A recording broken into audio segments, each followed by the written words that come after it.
متحدہ عرب امارات پر حملوں میں ایک اور پاکستانی جاں بحق، پاکستانی شہری کی موت میزائل کے ٹکڑے لگنے سے ہوئی۔ اماراتی حکام کے مطابق ملک کی فضائی دفاع نے ابوظہبی کے علاقے بنی یاس میں بیلسٹک میزائل حملہ ناکام بنایا۔ میزائل کے ٹکڑے زمین پر گرنے سے پاکستانی شہری ان کی زد میں آیا، جس کے بعد UAE میں جاں بحق افراد کی تعداد 7 ہو گئی ہے، جن میں سے 3 پاکستانی شہری ہیں، 1 پاکستانی دبئی میں جبکہ 2 ابوظہبی میں جاں بحق ہوئے۔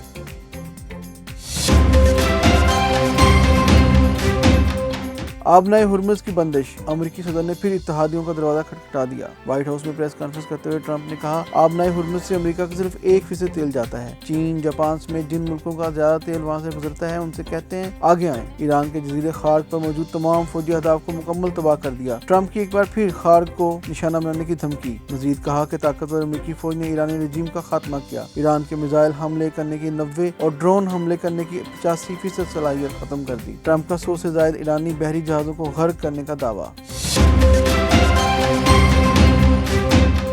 یورپی یونین کا ایران جنگ میں شمولیت سے صاف انکار۔ وزرائے خارجہ اجلاس کے بعد آبنائے ہرمز میں کسی بھی آپریشن میں حصہ نہ لینے کا اعلان۔ یورپی یونین کا کہنا ہے کہ یہ امریکہ اور اسرائیل کی جنگ ہے، نیٹو کی نہیں۔ خطے میں کشیدگی کم کرنے کے لیے سفارتکاری بہترین راستہ ہے۔ یورپی یونین کا مشرق وسطیٰ کے لیے $525 ملین انسانی امداد کا اعلان۔ امریکہ ایران جنگ اور لبنان پر اسرائیلی حملوں سے متاثرہ لوگوں کی ریلیف کے لیے یہ فنڈ استعمال کیا جائے گا۔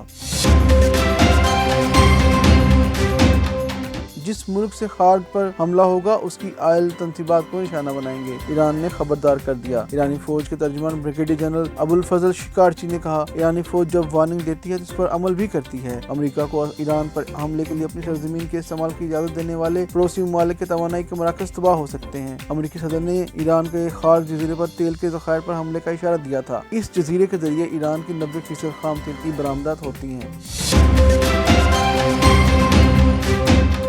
امریکہ اور اسرائیل کے ایران پر نئے حملے، شیر خوار بچے سمیت 9 عام شہری جاں بحق، شیر خوار بچے سمیت 9 عام شہری شہید، 7 زخمی۔ عراق میں ایک ہی خاندان کے 4 افراد کی شہادت، 3 روز کا نومولود شیر خوار بچہ، اس کی 2 سالہ بہن، ماں اور دادی شامل۔ تہران، ہمدان، اصفہان، شیراز اور تبریز پر بھی امریکی اور اسرائیلی بمباری۔ تہران میں شاہی محل کے قریب دھماکے، خمین شہر میں بوائز اسکول کو نشانہ بنایا۔ چابہار کے قریب پہاڑ پر فوجی تنصیبات پر فضائی حملہ۔ ایرانی ہلال احمر کے مطابق حملوں میں سکولز اور طبی مراکز سمیت 46,000 رہائشی عمارتیں تباہ ہو گئیں۔ ایران میں 30 لاکھ افراد بے گھر ہو چکے۔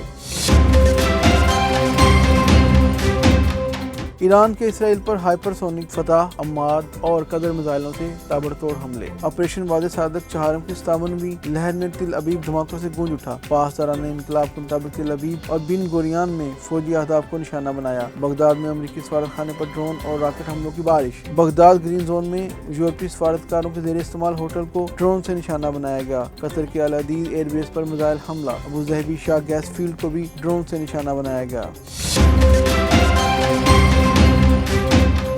ایران کے خلاف فوجی طاقت کے استعمال سے پہلے کیا منصوبہ بندی کی گئی؟ امریکی خارجہ امور ہاؤس کمیٹی نے وزیر خارجہ اور وزیر جنگ کو طلب کر لیا۔ مارکو روبیو، پیٹ ہیکسیت، اسٹیو وٹکوف اور جیرڈ کشنر کی طلبی کے لیے صدر ٹرمپ کو خط۔ ڈیموکریٹ سرکان کا ایران جنگ سے متعلق فیصلوں، سفارتکاری اور منصوبہ بندی پر گواہی دینے کا مطالبہ۔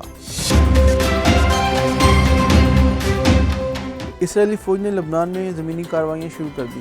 سور کے قریب رہائشی عمارت پر فضائی حملے میں 1 شخص شہید، 5 زخمی۔ یاتر میں طبی مرکز پر ڈرون حملے میں 1 پیرامیڈک کی شہادت۔ حزب اللہ نے سرحدی قصبوں میں اسرائیلی اہداف کو راکٹوں اور توپ خانے سے نشانہ بنایا۔ اسرائیل میں بڑے پیمانے پر تباہی۔ حزب اللہ نے اسرائیل کا ہرمسی 450 ڈرون بھی مار گرایا۔ لبنانی حکام کا کہنا ہے اسرائیلی جنگ کے دوران 10 لاکھ افراد بے گھر ہو چکے۔ اسرائیلی حملوں میں 886 لبنانی شہید اور 2000 زخمی ہو چکے ہیں۔